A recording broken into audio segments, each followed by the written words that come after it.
ठीक है, अब आ गया। थोड़ा सा इसको साउंड को कम कर दीजिए। अच्छा यहीं से कर लेते, छोड़ दीजिए। ठीक है, हो गया। चलिए, तो 4 राज्य छूता है किसको? पाकिस्तान को। कश्मीर दिखाई दे रहा है ना, उसके नीचे पंजाब, फिर राजस्थान और गुजरात। अब गुजरात और पाकिस्तान के बीच जो सीमा उसको सर्कल लाइन कहते हैं। अब देखिए पाकिस्तान के इधर आइएगा तो यहाँ पर एक देश है जिसका नाम है अफगानिस्तान। पाकिस्तान सॉरी, यहाँ पर एक देश है क्या? अफगानिस्तान। याद रहेगा, अब तो समझ में आ रहा है ना। इंडिया, फिर पाकिस्तान, फिर अफगानिस्तान। फिर उसके बाद अफगानिस्तान के जस्ट बगल में आइएगा तो यहाँ पर जो देश है उसका नाम क्या है? ईरान। अफगानिस्तान के बाद कौन सा देश मिलता है? ईरान देश है। ईरान को प्राचीन काल में फारस कहते थे। पर्सियन लैंग्वेज भी है। पर्सियन लैंग्वेज बोलो या फारसी लैंग्वेज बोलो, एक ही बात है। फारसी आपको पता है ना, अकबर के काल में फारसी को बना दिया गया था दरबारी भाषा। जैसे भारत का अभी दरबारी भाषा क्या है? भारत का दरबारी भाषा अभी वर्तमान में क्या है? हिंदी और अंग्रेजी। भारत का ऑफिशियल लैंग्वेज, दरबारी भाषा मतलब ऑफिशियल लैंग्वेज। भारत का वर्तमान में दरबारी भाषा क्या है? हिंदी और अंग्रेजी। जब अकबर भारत का राजा बना उस समय दरबारी भाषा उसने फारसी को बनाया। और आपको जानकर आश्चर्य होगा कि जब लॉर्ड विलियम बेंटिक जब भारत का गवर्नर जनरल बना तो उस समय तक फारसी दरबार की भाषा बनी थी।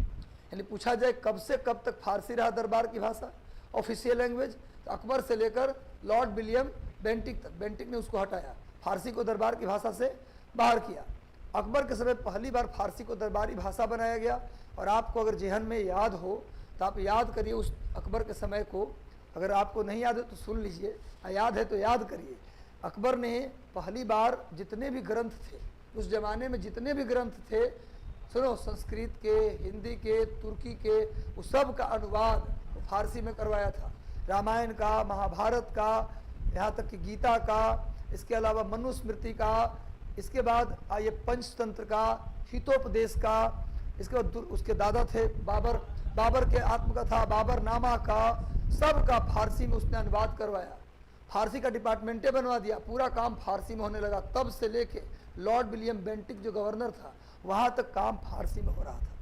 याद रखिए, तो ईरान वही है जहाँ फारसी भाषा, एक समय में यहाँ पारसी धर्म के लोग भी रहते थे। मैंने कल बताया था, पारसी लोग यहाँ रहते थे। इस्लाम का जब यहाँ उदय हुआ तो लोगों को भाग के इंडिया में शरण लेना पड़ा और इंडिया में आए। आज उनकी संख्या, भारत में कल बताया था कि भारत में सबसे कम संख्या में किस धर्म के लोग हैं? पारसी। और उनकी संख्या बढ़ाने के लिए एक चला है योजना जियो पारसी फेज 1 किसने चलाया था? मनमोहन सिंह। और जियो पारसी फेज 2। अब देखिए ईरान के, देखो विद्यार्थी, ईरान के जस्ट नीचे आप आइएगा तो यहीं पर इराक है। मैप नहीं, तत्काल मैप का काम चला देता हूँ। ईरान के जस्ट नीचे आओगे ना, जस्ट नीचे देखोगे मैप में, साउथ में, ईरान के साउथ में देखोगे तो आपको मिलेगा इराक जो है उसे हम लोग प्राचीन काल में बोलते थे मेसोपोटामिया। क्या बोलते थे? मेसोपोटामिया। इराक को बोलते थे क्या? जैसे ईरान का पुराना नाम है फारस, वैसे ही इराक का पुराना नाम क्या था? काहे। मेसो मतलब होता है बीच, अपोटामस मतलब होता है स्थान, बीच का स्थान। इराक जो देश था ना विद्यार्थी जी, इराक जो कंट्री था, वो मैप उखाड़ना होता तो यहाँ ला के लगा के बताते। सुनिए, ईरान के जस्ट नीचे आपको क्या मिलेगा? इराक को प्राचीन काल में क्या बोलते थे? मेसोपोटामिया। अब मेसो मतलब बीच, मेसो मतलब बीच, अपोटामस मतलब जगह। तो बीच का स्थान, किसके बीच का स्थान? 2 नदियों। इराक जो था वो 2 नदियों के बीच में बसा हुआ था, इसीलिए उसे मेसोपोटामिया कहा गया। वो नदी थी प्राचीन काल में, उसका नाम था दजला और फरात नदी। प्राचीन काल में इराक में जो नदी बहती थी उसको बोलते थे दजला नदी और फरात नदी। दजला नदी और फरात नदी, इन दोनों के बीच में एक देश था जिसका नाम था इराक। हालांकि बीच में था इसीलिए उसका नाम पड़ा था मेसोपोटामिया। क्लियर है? समझ में आ रहा है बात? तो इराक में 2 नदी बहती थी, दजला फरात, पर वो नदी आज भी बहती है पर आपको दिखाई नहीं देगी। दजला नाम कहीं भी नजर नहीं आएगा क्योंकि नदी का नाम बदल गया। जैसे आप सुने होंगे कि भारत में भी वैदिक काल में सतलज को सतुद्री बोलते थे, ब्यास को बिपाशा बोलते थे। उसी तरह से प्राचीन काल में इसका नाम था दजला फरात। आज इस नदी का नाम हो गया है यूफ्रेटस। आज इस नदी का नाम क्या है? यूफ्रेटस और टिग्रिस। आज इस नदी का नाम है यूफ्रेटस नदी। अगर मैप में जाके देखोगे तो कहीं भी आपको दजला फरात नज़र नहीं आएगा। दजला के जगह पर यूफ्रेटस नदी लिखा है और फरात के जगह पर टिग्रिस नदी लिखा है। इन दो नदियों के बीच का स्थान था इराक, इसीलिए इसे मेसोपोटामिया कहा गया। मेसोपोटामिया कई बार क्वेश्चन आता है, आज के किस देश का नाम प्राचीन काल में मेसोपोटामिया था? इराक। आज के किस देश का नाम प्राचीन काल में पर्सिया या फारस था? ईरान। याद रहेगा? समझ में आ रहा है बात? अब आइए इराक, इधर आइएगा, ईरान के इस साइड आइएगा तो आपको एक देश दिखेगा जिसका नाम है तुर्की। क्या नाम है इसका? तुर्की। टर्की या तुर्की अंग्रेजी में इसको बोलते हैं विद्यार्थी जी, टर्की। अब देखिए, हमने जो पहाड़ बताया था, थोड़ा सा कलर बदल देते हैं। हमने पहाड़ बताया, एक पहाड़ आया पाकिस्तान में, एक पहाड़ आया अफगानिस्तान में। जो अफगानिस्तान में आया था उसका नाम था हिंदू कुश पहाड़, और जो पाकिस्तान में आया सुलेमान और किरथर। ये समझ में आ रहा है बात? उसी तरह से यहाँ से एक पहाड़ आया ईरान में, मैंने बताया था ना, ईरान में। तो ईरान में जो ऊपर आया उसका नाम था एलबुर्ज और नीचे का नाम था जैग्रोस। और एक पहाड़ तुर्की में आया, दो पहाड़ तुर्की में जो आया उसका ऊपर वाले का नाम था पोन्टिक और नीचे वाले का टॉरस। इसको तुर्की के जस्ट इधर आइएगा तो मिलेगा भूमध्य सागर। अब कुछ समझ में आया? अब कुछ बात समझ में आया? और सुनिए, एक बात कल बताना हम भूल गए थे मोहनलाल जी, कल हमने एक चीज़ बताना भूल गए थे कि जो दो पहाड़ हमने बताया, सुलेमान किरथर और हिंदू कुश, एलबुर्ज जैग्रोस, दो पहाड़ के बीच में एक टेबुलिस एरिया होता है, एक प्लेन एरिया होता है, उसे हम पठार कहते हैं। क्या बोलते हैं? पठार कहते हैं। तो आपको बता दें, कल वाला फ़ोटो तो मौजूद नहीं है, लेकिन अगर हम बनाएं इस फोटो को, इसका आप एक बार फ़ोटो खींच लीजिए ना, इसका एक चित्र खींच लीजिए, बनाइए मत, फ़ोटो खींच लीजिए। हट जाएगा अपने आप, हटाने की कोशिश करेंगे तो पूरे हट जाएगा। बड़ी खतरनाक चीज़ है डिजिटल बोर्ड, हम डरते हैं इससे। हाँ जी दीप, हाँ जी। हिंद यूनानी, हाँ, डोरियस था, और उससे पहले यूनानी किया था हमला, यूनानी के बाद ईरानी, डोरियस सेकंड था, हिंद यूनानी पहले। यूनान के जो लोग आके अफगानिस्तान में बस गए उनको हिंद यूनानी कहा गया है ना, इंडो ग्रीक।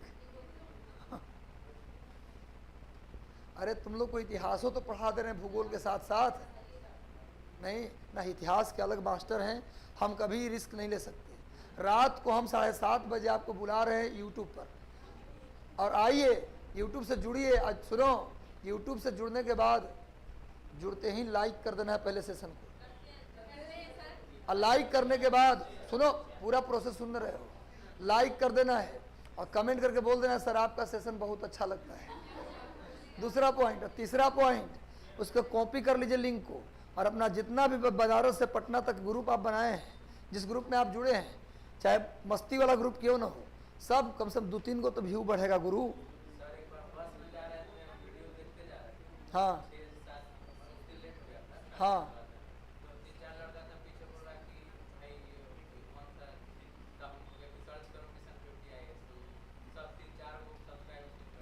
तो मैंने पसंद आया पढ़ाई तब ना जी। अब बताओ, आप दूसरा बच्चा, गैर बच्चा पसंद कर रहा है और अपना बच्चा पसंद नहीं कर रहा है, तो लाइक करो कमेंट, और उसको कॉपी लिंक दबा के फेसबुक पर शेयर कर दो, और लिख दो शेयर करते समय कि माय फेवरेट टीचर है ना, प्लीज़ सी दिस वीडियो, ऐसे करके लिख दीजिए, है ना। बहुत इम्पोर्टेंट महत्वपूर्ण बात जरूर देखें, तो एक बार आदमी क्लिक करेगा ही, और करेगा तो एक व्यू बढ़ गया अपना। इसके बाद ये 3 काम करने के बाद सभी प्रश्नों का उत्तर आप देते चलिए, गलत दीजिए सही दीजिए पर दीजिए। एक बार जब गलत उत्तर आप देते हैं ना, तब सही होता है आपका उत्तर, तो ज़्यादा समय तक याद रह जाता है। ये मैं देखा हूँ, जो क्वेश्चन आप गलती कर दीजिए ना, उसका उत्तर सुधरता है तो फिर जीवन भर याद रहता है।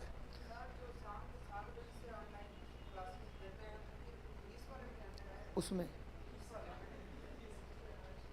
उससे क्या फायदा आपको? देखो, एकदम वहीं आके बैठ जाना चाहते हैं क्या? ना, ये किसी को अलाउ नहीं है। यहाँ पर पिछली बार 67वीं में अलाउ हुआ था, लेकिन पूरा क्लासे भर गया, रात रात भर क्लास नहीं लेते थे तो लोगों का डाटा खत्म हो जाता था। तो सब कहा सर प्लीज हम बैठेंगे, तो उसमें वो लड़की थी सौंदर्य प्रकाश, कोई सर हम भी बैठेंगे रात भर। तो हम लोग बोले गर्ल्स को अलाउ नहीं करेंगे हम लोग। तो अपने मम्मी पापा से मैनेजमेंट को बतवा दिया कि हमारा डाटा खत्म हो जाता है, इतना पैसा कहाँ से लाएंगे, हम यहीं बैठ के पढ़ेंगे। तब हम लोगों ने कहा दिया कोई नहीं बैठेगा, सबको भगा दिया। अब एक के चलते सबकी विदाई कर दिया। तो अब कोई यहाँ अलाउ नहीं करते, हमारे चाहने से भी अलाउ नहीं होगा। क्योंकि आपको अलाउ करेंगे तो ये बोलेंगे कि सर वो अपना आदमी है, हम गैर हैं क्या, हमको ही बैठने दीजिए, हमको ही बैठने दीजिए। तो हमको भी के चक्कर में पता चला कि पूरा क्लासे लग गया। और लड़कियों को नहीं बैठने देंगे तो ये लोग बोले ऐसा थोड़े ना है, हम लोग बहादुर हैं, कहीं भी कोई दिक्कत ना होगा, बैठने दीजिए ना, आप रिस्क हम लेते हैं। तो किसी को नहीं, तो आप लोग को नहीं बैठने दिया जाएगा तो किसी को नहीं बैठने दिया जाएगा। तो कोई बात नहीं, ये रूल सबके लिए है, ठीक है ना। बाकी बनारस हम आएंगे तो समझ लेंगे। हाँ हाँ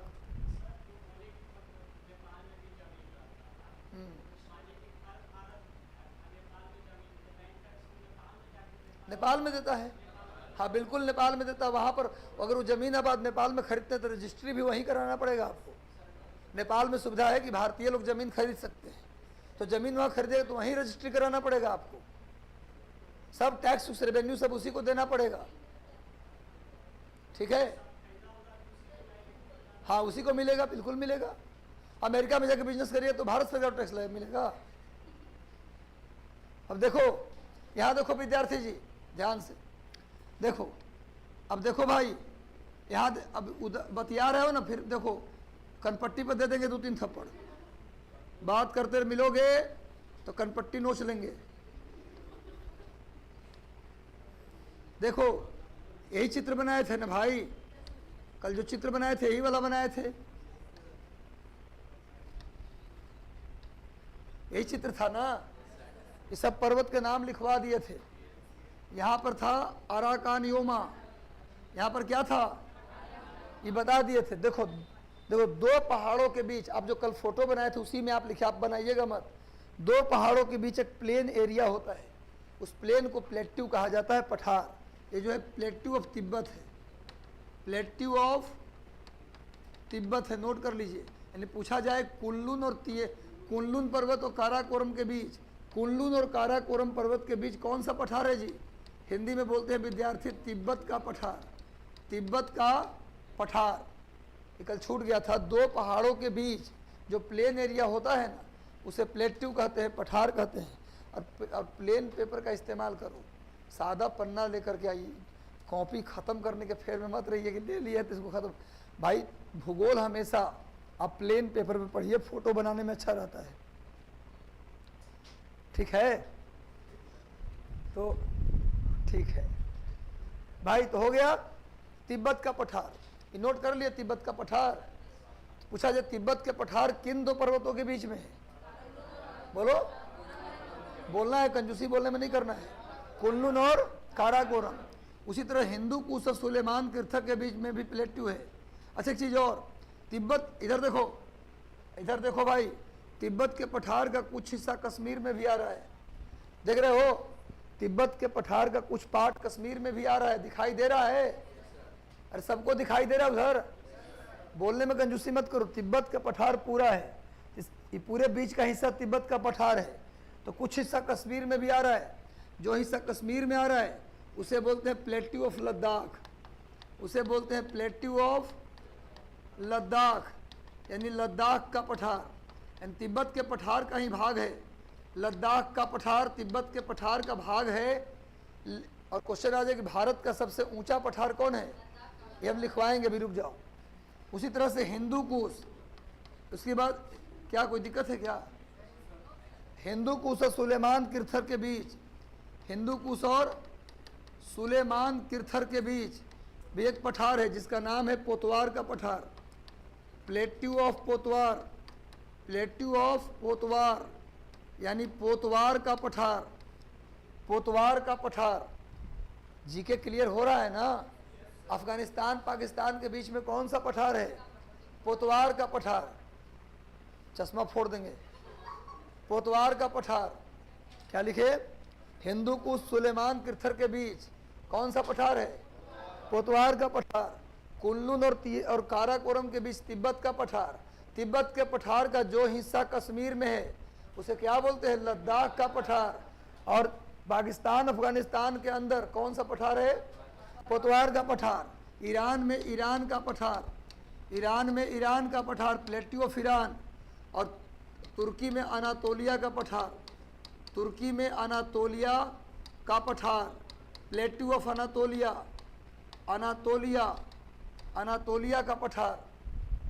बताओ, लिखा, बना लिए तो ले लो ना फोटो, कहाँ क्या दिक्कत है, पूरा बना दिया, अब नहीं बनाना है ना, हमारा भी खींच लेना साथ में।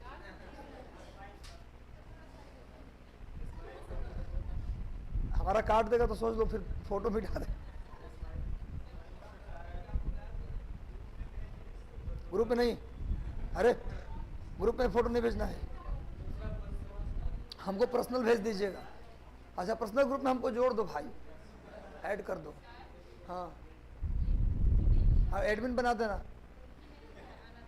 हाँ, तुर्की तो थे लास्ट में, हो गया जी।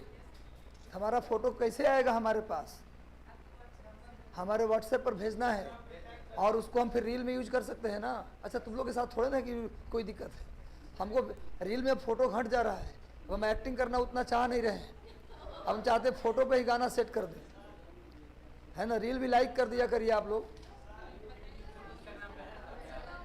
नहीं चलाते, ठीक तो अच्छा है।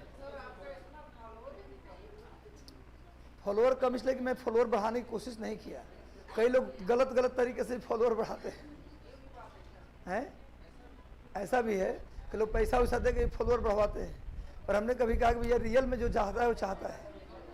कई बच्चे तो अनफॉलो भी कर दिए, कई बच्चे हमको अनफॉलो इसलिए कर दिए कि मास्टर को फॉलो इसलिए किए थे कि पढ़ाता है, ये मास्टर बैक्टिंग भी करने लगा तो अनफॉलो कर दो इसको। आप करते हैं, थैंक यू। एक्टिंग में इम्प्रूवमेंट हो रहा है, एक्टिंग में कुछ इम्प्रूवमेंट पहले से ज़्यादा है, शुरुआत में ख़राब था।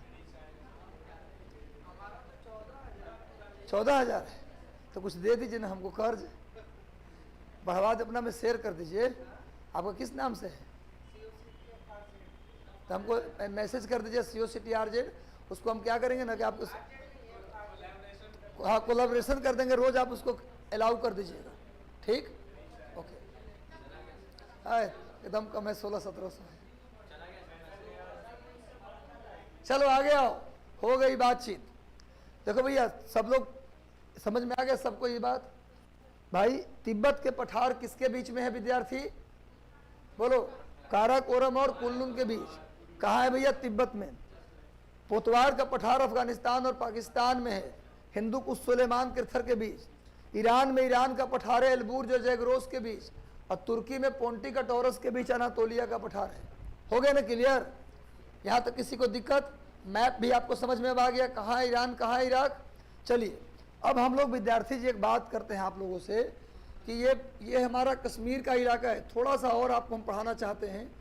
ये आपका कश्मीर का इलाका है, ये पहले एक राज्य हुआ करता था कश्मीर, लेकिन हुआ करता था, कश्मीर इज ए हिस्ट्री, बस अब हो गया इस यहाँ पर एक मिस्ट्री। 2019 में नरेंद्र मोदी जी ने, सुन लो मेरी बात, 5 अगस्त 2019 को, 5 अगस्त 2019 सावन का महीना, शिव जी का दिन, 5 अगस्त को मोदी जी ने एक काम किया कि जम्मू कश्मीर से मोहनलाल जी केंद्र शासित प्रदेश में बदल दिया गया। 5 अगस्त 2019 को जम्मू कश्मीर का राज्य का दर्जा कानून के हिसाब से छीना गया और उसे 2 यूनियन टेरिटरी में बांटा गया, जम्मू कश्मीर और लद्दाख। जम्मू कश्मीर और लद्दाख 2 पॉइंट। अब सुनिए, लेकिन इसे लागू किया गया, इस कानून को इम्प्लीमेंट किया गया 31 अक्टूबर 2019 को। कानून बन गया 5 अगस्त 2019 को ही, 5 अगस्त को ही कानून बना, लेकिन 31 अक्टूबर को का वेट किया गया लागू होने के लिए, क्योंकि उस दिन सरदार वल्लभ भाई पटेल का जन्म है। और भारत के एकीकरण में अगर पटेल न होते तो पता चलता कि भाई भोपाल एक अलग देश होता, हैदराबाद एक अलग देश होता, उधर कश्मीर में जूनागढ़ अलग देश होता, और नहीं भी अगर देश अलग होता तो सब जगह 370 टाइप का चीज़ होता। अगर पटेल ना होते तो हर जगह 370 टाइप का कुछ ना कुछ धारा होती, कुछ ना कुछ उनको छूट मिला होता। बता दूं आपको बहुत बेहतरीन बात, आप लोग शायद इतिहास से परिचित नहीं होंगे कि पूरा देश को एक करने का जिम्मा ये दिया गया था पटेल को, कश्मीर का जिम्मा दिया गया था नेहरू को। नेहरू पटेल इस बात से काफ़ी नाराज़ थे और कई बार गांधी को उन्होंने चिट्ठी लिखा कि गांधी जी कश्मीर वाला जिम्मा भी हमें दीजिए, नेहरू जी को मत दीजिए वो जिम्मा। पूरा भारत के एकीकरण की जिम्मेवारी किनको थी? पटेल की। खाली कश्मीर वाला जिम्मेवारी किसको दे दी? नेहरू को। कई बार गांधी को चिट्ठी लिखा ये भी जिम्मा हमें दिया जाए, लेकिन गांधी उस लेटर पर कोई जवाब नहीं दिए। कश्मीर का हिस्सा रह गया नेहरू के जिम्मे, सब गुड़ गोबर करके रख दिए। और ये जो हमारा था बाकी भारत, उसको मिलाने का जिम्मा पटेल को मिला। बिना शर्त सभी राज्यों को मिलाया गया, साम दाम दंड भेद लगाकर। जहाँ पुलिस कार्रवाई करनी थी पुलिस कार्रवाई किया गया, जहाँ पर पुलिस कार्रवाई नहीं हो सकता था जनमत, जैसे गुजरात में जूनागढ़ में 80% हिंदू था, ये पता था वोटिंग होगा तो हम जीतेंगे, और वहाँ पर वोटिंग करवाया गया।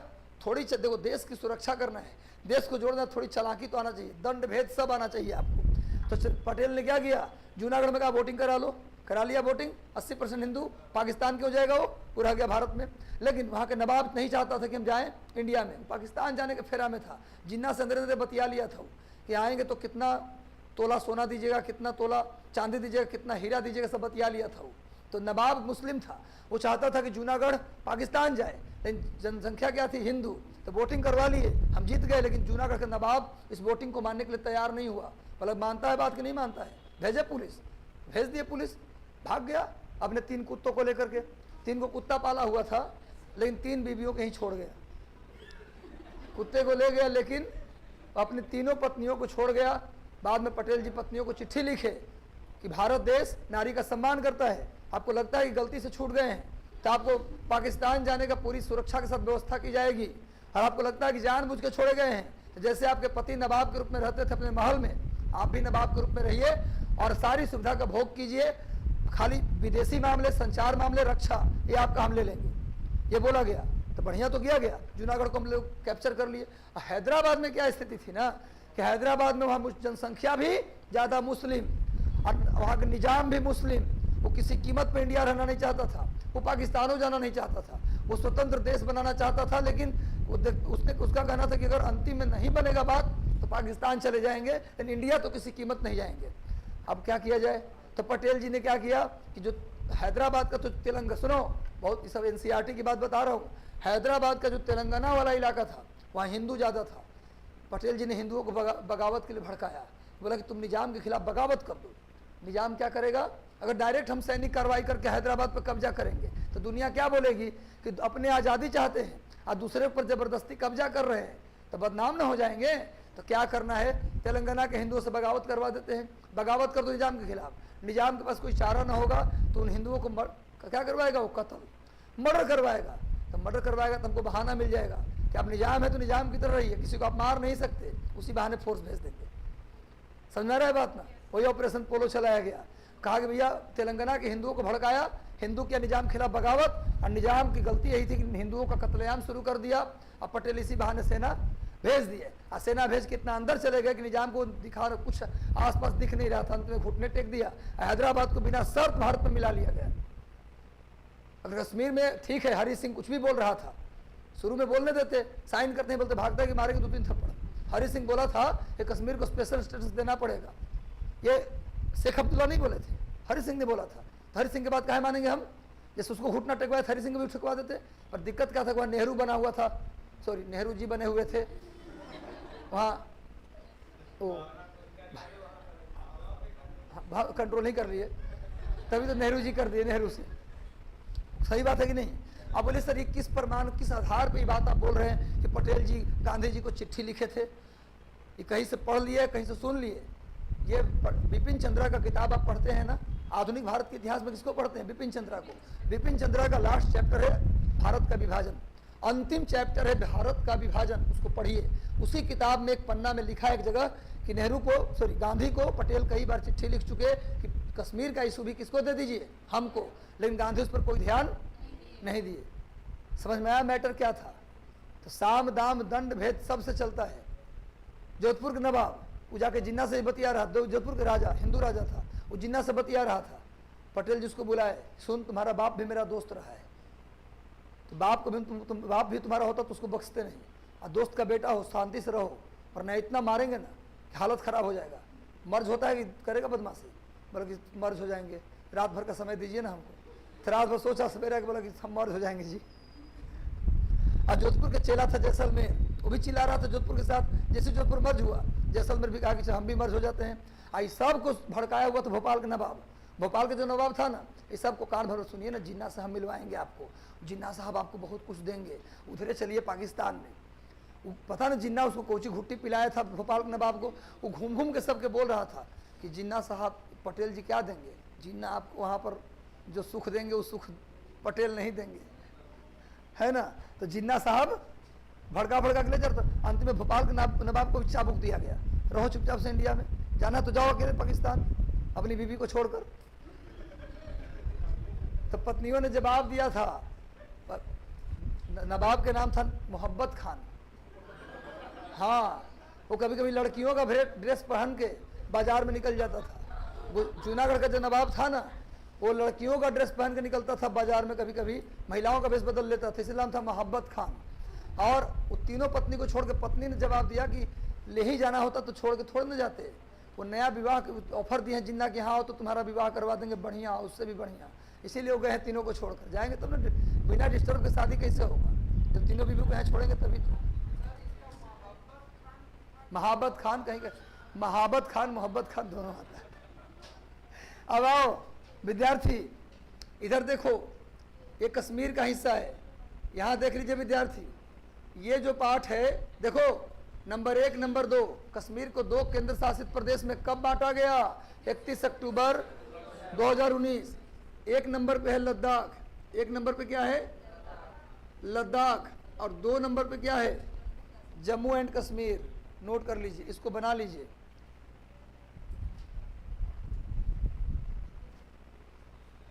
जितना इतिहास खुदरे में बता रहे उतना सीख लीजिए, रात को लाइव आके सीखिए।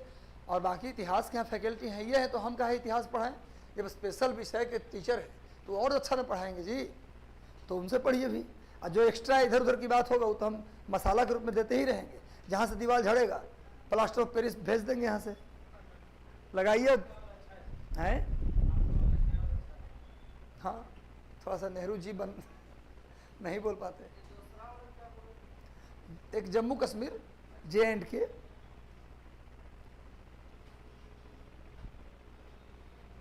अब तो मैप क्लियर है ना, कोई दिक्कत ना है। हाल चाल पूछना पड़ेगा भाई कि कहीं दिक्कत तो नहीं है। एक बच्चा आज एक दिन कंप्लेन किया कि सर क्लास में पढ़ाते कम है, बतियाते ज़्यादा है। हम बिना बतियाए पढ़ाएंगे तो समझ में आएगा, बोर हो जाइएगा। 1.5 घंटा अगर हम पढ़ा दे खाली, लिखवा दे खाली, तो एकदम से अच्छा जितनी बात बताया चूरागढ़ के बारे में, हैदराबाद के बारे में, ये सारी तो ज्ञान की ही बातें थी। ज्ञान के माध्यम से ही तो आपसे बात किया। आपसे जो बात किया, कभी ऐसा बोला कि जानते हो कल रात में क्या हुआ, बहुत तेज आंधी आया था। ये होता है बात करना। और आंधी इतना तेज आया कि बगल का छप्पर पूरा उड़ गया, और वो आदमी सब, एक आदमी भी उड़ता हुआ दिखाई दिया उसमें से। तो ये हुआ बात करना। नहीं, आज जानते हो जब बनारस गए थे तो वहाँ जब गए थे तो BHU जब गए अंदर, तो वहाँ एक मंदिर था शिव जी का, उसमें गजब भीड़ देखे जी, बहुत भीड़ था। ये हुआ बात करना। नहीं, चलिए अब आ जाइए यहाँ विद्यार्थी। यहाँ देखो, देखो यहाँ क्या है, भूटान है, ये कौन सा सिक्किम है। जानते हो भूटान और सिक्किम के बीच एक छोटा सा घाटी है। भूटान और सिक्किम के बीच यहाँ पर विद्यार्थी बांग्लादेश है। यहाँ पर क्या है, बांग्लादेश। ऊपर में विद्यार्थी चाइना है, और यहाँ पर सिक्किम है इंडिया का, और ये भूटान है। देखो चीन, सिक्किम और भूटान के बीच एक V आकार की घाटी है। यहाँ पर एक नदी बहती है जिसका नाम है चुम्बी नदी। क्या नाम है जी, चुम्बी नदी। और चुम्बी नदी द्वारा जो घाटी बनता है, इस घाटी का नाम दिया जाता है चुम्बी वैली, चुम्बी घाटी, चुम्बी वैली इसका नाम दिया जाता है, चुम्बी वैली। कर लिए नोट, चुम्बी घाटी।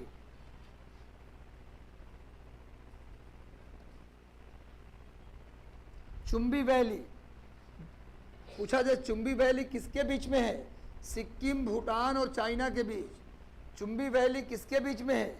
सिक्किम, भूटान और चीन के बीच चुंबी नदी बहती है, इसीलिए नाम पड़ गया चुंबी वैली। क्लियर है? आपको बता दें कि यहाँ पर सिक्किम भारत का बाउंड्री लगता है, भूटान का बाउंड्री लगता है और ऊपर से चीन का सीमा लगता है। इसको बना लिया आप लोग? जो लिखना था वो लिख भी लिए, नहीं लिखे तो लिख लीजिए, टाइम दे रहे हैं। ये भी शिकायत होता है कि सर बहुत तेज ही बोल के लिखवा देते हैं। नदी बनाती है, नदी बनाती है, युवाकार घाटी हिमनद बनाती है।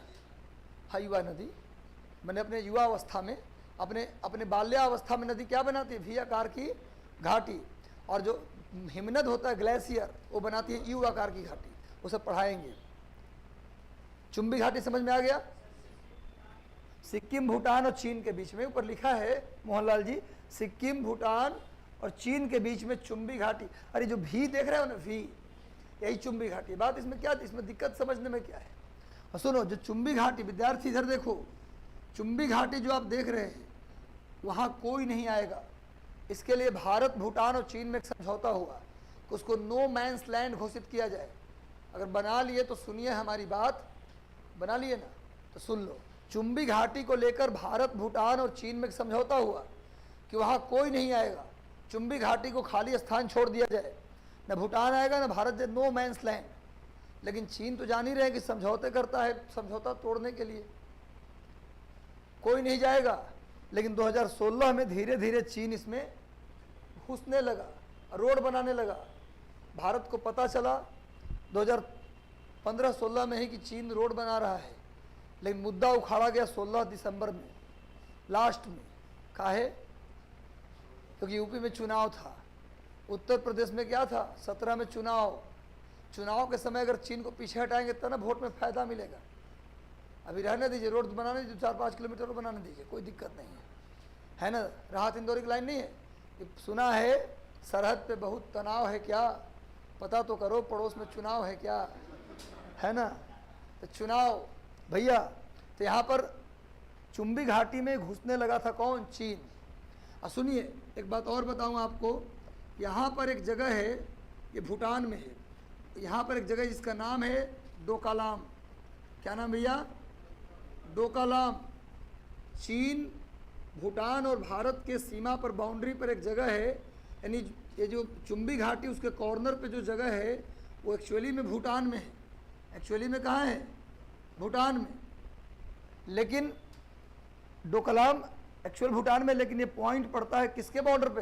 भारत, भूटान और चीन के सीमा पर डोकलाम। इसीलिए उस समय जो विवाद हुआ था ना 2017 में, उस विवाद को कहा गया डोकलाम विवाद। सुने होंगे, चीन और भारत के बीच 2016 जब लॉकडाउन चल रहा था, अप्रैल मई के महीना था, गर्मी का महीना, उस समय चीन के सैनिक और भारत के सैनिक भिड़ गए, तार से, बेल्ट से लड़ाई करने लगे। लड़ाई करते करते उस गलवान नदी में गिर करके 40 भारतीय जवानों को मौत के घाट उतार दिया गया, यानी शहीद कर दिया गया। ये गलवान घाटी, गलवान एक नदी है जो लद्दाख में बहती है, श्योक नदी की सहायक नदी है। श्योक नदी सिंधु नदी में मिलती है, और श्योक में कौन मिलती है? गलवान। गलवान नदी किस में मिलती है? श्योक नदी में। और श्योक नदी, तो गलवान नदी के दोनों किनारों पर चीन के सैनिक हमारे सैनिक से फैटम फैटी हुआ। ये 2020 में हुआ। हाँ, 2016 में कहाँ विवाद था?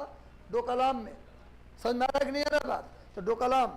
अब बोलेंगे आप कि सर एक बात बताइए, ये जो डोकलाम विवाद आप हमको बता रहे हैं, अगर चीन यहाँ सड़क बना के यहाँ तक पहुँच ही जाता तो क्या इसमें दिक्कत था?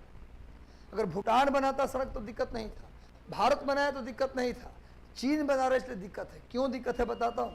नीचे में यहाँ बांग्लादेश है, बांग्लादेश, इधर है सिक्किम, इधर भूटान। यहाँ पर एक पतला सा रास्ता है, इसकी मोटाई कहीं कहीं 24 किलोमीटर, कहीं कहीं 30 किलोमीटर, तो कहीं कहीं 16 किलोमीटर है। एकदम पतला रास्ता है। ये पतला रास्ता ही इधर नॉर्थ ईस्ट में हमारा 7 राज्य है, बताया था ना 7 सिस्टर। उत्तर पूर्व में भारत के कितने राज्य हैं? 7 राज्य। ये 7 राज्य इस पतले रास्ते से जुड़े हैं। गलती से चीन अगर यहाँ पहुँच जाए तो उसको 1 सेकंड लगेगा इस पूरे इलाके पर कब्जा करने में, और जैसे ही कब्जा करेगा वो बोलेगा कि पूरा इलाका गलती से इंडिया में था, ये असली में हमारे ही पास था।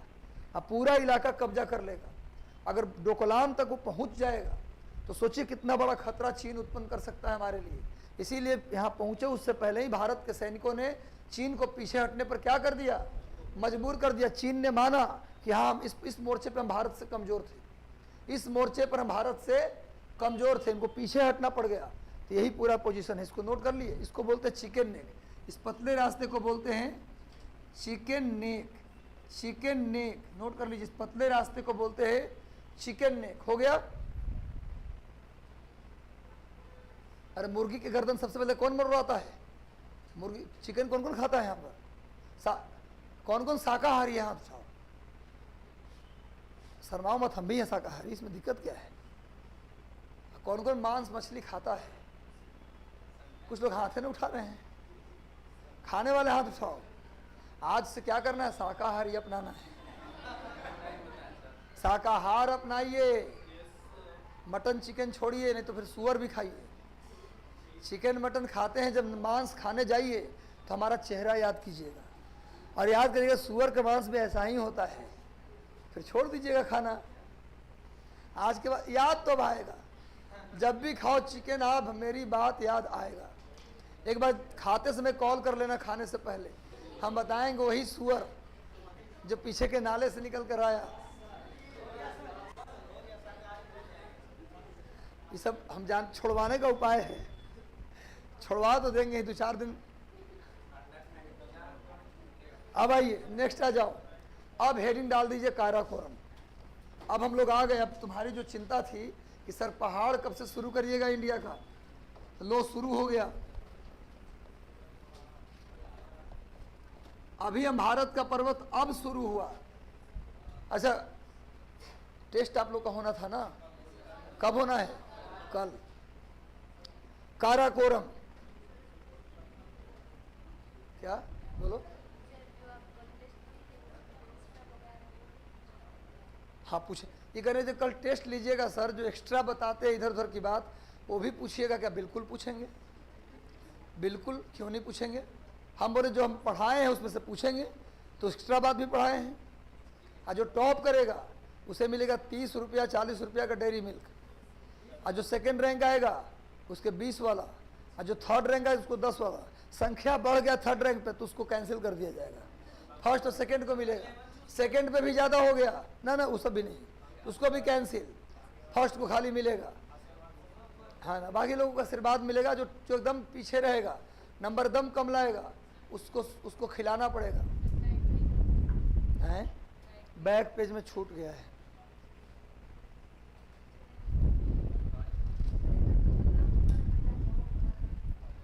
डोकलाम की बात एक बार और रिपीट कर दीजिए। देखिए ये जो चुंबी घाटी है ना, चुंबी घाटी का जो कॉर्नर पॉइंट है उसी को डोकालाम कहते हैं, ठीक है ना। इसको पतले रास्ते को क्या बोलते हैं? Chicken neck. जानते हैं ये रास्ता आगे आके बंगाल में फैल जाता है। ये जो चिकन नेक है ना, बंगाल में आके फैल जाता है, तो इसी को बोला जाता है सिल्लीगुड़ी कॉरिडोर। सिल्लीगुड़ी कॉरिडोर बोलते हैं इसको। जब चिकन नेक फैल जाता है आकर बंगाल में तो उसको क्या बोलते हैं? सिल्लीगुड़ी कॉरिडोर बोलते हैं, सिल्लीगुड़ी कॉरिडोर।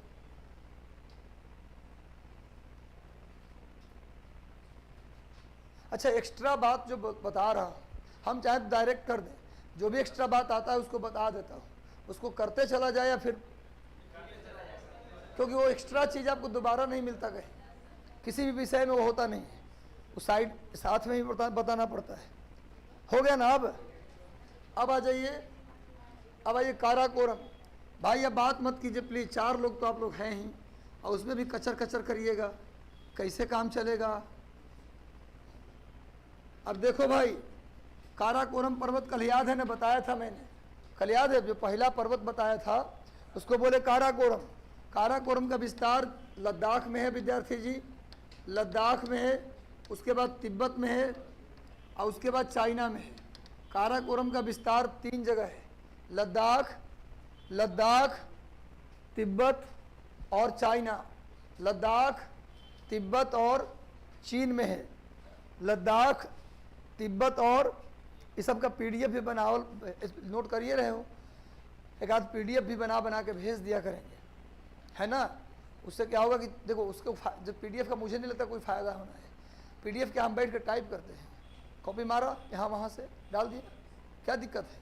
PDF तुम लोग PDF के पीछे जो पढ़ते हो ना, हालांकि PDF भेज देंगे, टेंशन मत लो, मैप के साथ डायग्राम के साथ PDF चला जाएगा और उसको PDF को पढ़िएगा आप लोग जाके। लेकिन कॉपी हमारा ज़्यादा महत्वपूर्ण है, PDF में जितनी बात उससे ज़्यादा कॉपी में लिखवाएंगे। अगर आपसे पूछे विद्यार्थी कि काराकोरम का विस्तार इंडिया में किस राज्य में है, इंडिया में सिर्फ लद्दाख में है। काराकोरम इंडिया में सिर्फ लद्दाख में है और उसके बाद तिब्बत और चीन में है, यानी काराकोरम इंडिया में और किसी राज्य में नहीं है, बस एक केंद्र शासित प्रदेश लद्दाख में है। उसके बाद कहाँ है, तिब्बत और चीन में है। अब सुनिए, अब इसको फोटो से बाहर निकालते हैं, अब इसको हम लोग फोटो से बाहर निकालते हैं, बना लिए थे ना आप। जब सुनो, जब भी आप इस चित्र को बनाइएगा ऊपर और नीचे जगह छोड़ के बनाइएगा, कॉपी के बीचों बीच इसको खींचिएगा, कॉपी के पेज से मोह माया मत रखिए, कंजूस मत बनिए, कॉपी के बीचों बीच इस लाइन को खींचिए, ऊपर में भी जगह होना चाहिए और नीचे में भी काफ़ी जगह होना चाहिए, बनाइए। इसका विस्तार हमने बताया है अभी, क्या बताया है विद्यार्थी, लद्दाख बताया, तिब्बत बताया और चाइना बताया। चलिए नोट कीजिए, इसकी टोटल लंबाई कितनी है विद्यार्थी जी, 2500 किलोमीटर, नोट कर लीजिए। इसकी टोटल लेंथ है 2500 किलोमीटर, इसकी जो एवरेज हाइट है, इसकी जो औसत ऊंचाई है वो कितना है भैया, 6500 मीटर, 6500 मीटर इसकी औसत ऊंचाई है। इस पूरे पर्वत का निर्माण ग्रेनाइट चट्टान और नीस चट्टान से हुआ है। इस पूरे पर्वत का जो निर्माण हुआ है ग्रेनाइट और नीस चट्टान से हुआ है, चट्टान से हुआ है। चलिए इतना लिखिए पहले आप, इस पर्वत की टोटल लेंथ, कुल लंबाई 2500 किलोमीटर, इसकी औसत ऊंचाई 6500 मीटर, इतना नोट कीजिए, फिर इसके बारे में हम डिटेल करेंगे। पहले से पढ़ा हुआ है क्या, सही है। कुछ नहीं करना, जितना कॉपी में लिखे हैं ना, हम सवाल वहीं से पूछेंगे, एकदम गारंटी, एक भी सवाल बाहर से नहीं रखेंगे। एक बात तो तय है, अगर कॉपी रट के आते हैं, हम तो उस दिन का इंतजार कर रहे हैं जब पूरे क्लास फर्स्ट रैंक पे आ जाए। अगर 50 क्वेश्चन पूछे तो सबका नंबर 50 से 50 आ जाए, कोई फर्स्ट ना आए तो फिर सबको शाबाशी दे देंगे, कोई चॉकलेट वॉकलेट वाला हिसाब किताब ना रहेगा। हैं चाय, तुम तो चाय के एकदम पता ना क्या फेरा में रहते हो। चाय में निकोटीन होता है और उससे जानते हो ना क्या होता है, नहीं पीना है, चाय छोड़ दो, मांसाहारी के साथ साथ चाय भी छोड़ना है। 1 कप पी सकते, सुबह सुबह 1 कप, खाली पेट में नहीं पीना है, कुछ खा के पी लीजिए, बिस्कुट खा लीजिए, कुछ भी खा लीजिए बिस्कुट। हम तो चाय पीते ही नहीं है, हम चाय जब भी लेते हैं ना तो बिस्किट डुबा के खाने के लिए। हाँ, चाय में बिस्किट डुबा के खाना मुझे अच्छा लगता है। अच्छा, आप लोग कौन कौन है जो बिस्किट को पानी में चाय में डुबा के खाना पसंद करते हैं, अच्छा लगता है? भाई सबको लगता है, मुझे भी लगता है और आज भी लगता है। अपनी बचपन को बरकरार रखिए, नहीं बचपन को खोने मत दीजिए, क्योंकि बचपन में जो आनंद है वो आनंद कहीं नहीं है। निकालते हैं उसको, जा अब आओ इधर देखो विद्यार्थी, लिख लिया, इस पर्वत का निर्माण ग्रेनाइट और नीस चट्टान से हुआ, लिख लिए। It is made by granite rock and gneiss rock, इसका निर्माण ग्रेनाइट चट्टान और नीस चट्टान से हुआ है, नोट कर लिए। It is made by granite rock and gneiss rock. अब देखिए विद्यार्थी, इसकी टोटल हाइट है, इसकी एवरेज हाइट 6500। एवरेज हाइट का मतलब ये मत सोचिएगा कि इस पहाड़ में हर जगह इसकी हाइट 6500 होगी, ऐसा नहीं है विद्यार्थी। अगर बोलते हैं, सुन लो, थोड़ा गणित पढ़ा देते हैं आप लोगों को। इस क्लास की औसत एज हम बोलते हैं 20 वर्ष है, इस क्लास का औसत आयु 20 वर्ष है। इसका मतलब ये नहीं कि किसी एक बच्चे का 20 साल है, इसका मतलब ये हुआ कि जितने भी बच्चे यहाँ बैठे हैं उनकी आयु 20 के आसपास है। एवरेज का मतलब होता है आसपास। हिसाब से बोलता हूँ कि आप कितना कमाते हो पैसा, और आप बोलते हैं सर सोमवार कमाते हैं 25,000, मंगलवार कमाते हैं 20,000, फिर बुधवार को इतना उतना ऐसे बोलने लगे। हम क्या बोलते हैं कि ऑन एवरेज बताओ ना यार, कितना कमा लेते हो महीने में, ऑन एवरेज। तो फिर तो क्या होता है कि हम आसपास में मैक्सिमम दिन जो कमाते हैं उसी को बता देते हैं कि भैया ऑन एवरेज मान लीजिए कोई 20,000 रुपया, इससे कम तो कभी आता ही नहीं है। तो ऑन एवरेज कभी भी परीक्षा में आ जाए एवरेज निकालने के लिए या मीन निकालने के लिए, घबराओ मत। जो नंबर दिया है उसमें जो ज़्यादा नंबर जिसके आसपास आ रहा है सभी नंबर में ज़्यादा नंबर जिसके आसपास है वही उसका क्या हो जाएगा, मीन हो जाएगा। कभी फार्मूला लगाने की ज़रूरत नहीं है। ये सब लिखते हैं ऐसे, 2 लिखते हैं, 5 लिखते हैं, 6 लिखते हैं, 7 लिखते हैं, 10, 12, 18 और फिर लिखते हैं 3, 5, 7, देख रहे हैं ऐसे लिख दिया। तो ज़्यादा किसके आसपास आ रहा है, 6, 7 के आसपास ज़्यादा नंबर आ रहा है, तो 6, 7 के आसपास क्या हो जाएगा, इसका एवरेज हो जाएगा।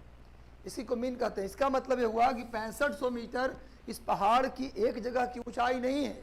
इस पहाड़ में अधिकांश जगह पे आप जाएंगे तो उसकी हाइट आपको 6500 के आसपास मिलेगा। समझ में आया? एवरेज हाइट का मतलब समझे, इस पहाड़ में कहीं भी जाइए अधिकांश जगहों पर इसकी हाइट 6500 के आसपास आपको मिलेगा।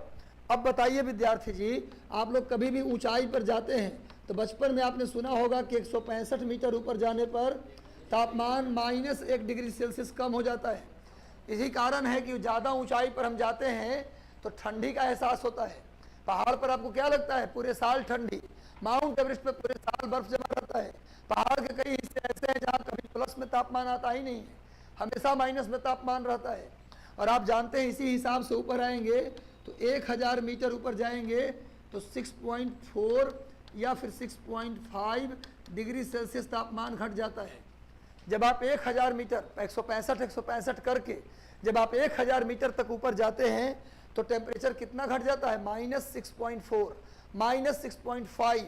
अब बताइए कि 1000 मीटर में ही -6.4 तापमान घट रहा है तो जाना आपको कितना ऊंचाई पर है विद्यार्थी जी, 6500। तो 1000 मीटर पर बताओ हमको। अच्छा, इसको पहले नोट करो, ये भी पूछता है परीक्षा में।